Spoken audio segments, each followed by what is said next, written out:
I got one of my favorite quotes is change is the only constant in life. It is Heraclitus, 6th century Greek philosopher. Foundation formula relies on a whole series of data elements in order to produce its calculations for what the state and how much aid in total should be, what is the target level of aid, and then to determine the state and local share.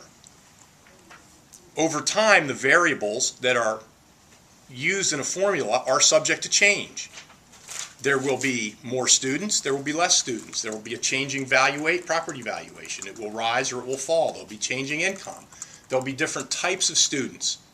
How many, because the formula looks at and provides additional funding beyond the base amount, the $5,800 this year, $5,900 next year, $6,000, for special education students, gifted students, career tech students.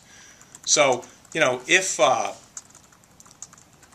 if we had the perfect formula in place, if we could decide what the perfect formula is, and of course in some people's view the perfect formula is one that never produces any negative numbers.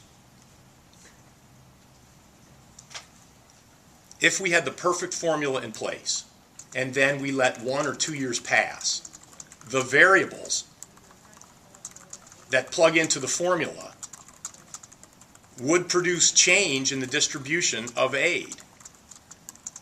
There would be districts whose student population fell and whose valuation fell, and potentially their student care, they would potentially get less aid.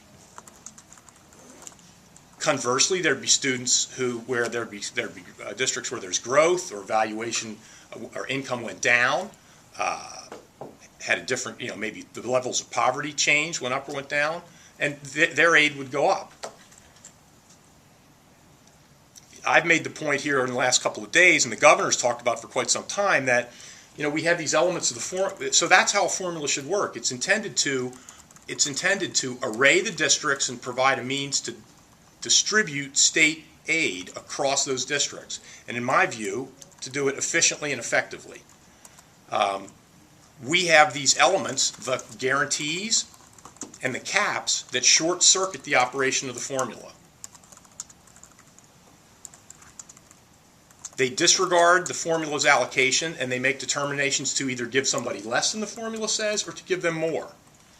And so the reason I started with this hypothetical, if we had the perfect formula that everyone was happy with, the next year there would be districts who would get increased aid and districts who would get less aid. And so again, I raised the question, why is it that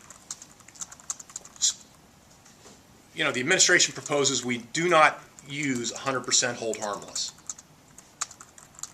as we have done for most of the past years when we've under the guarantee structure. Our guarantee proposal is really it's a modest step forward.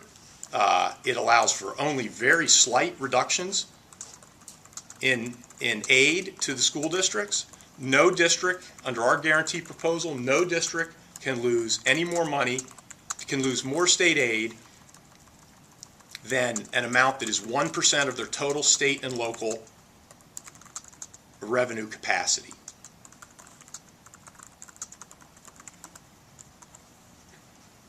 Again, speaking of the formula, TPP is separate. There's a separate calculation for the TPP reimbursement payments, which says nobody can lose more than 2% of their they can't lose an amount that's greater than 2% of their total state and local capacity in the case of TPP. So again, just some information by way of background, a little perspective on this thing.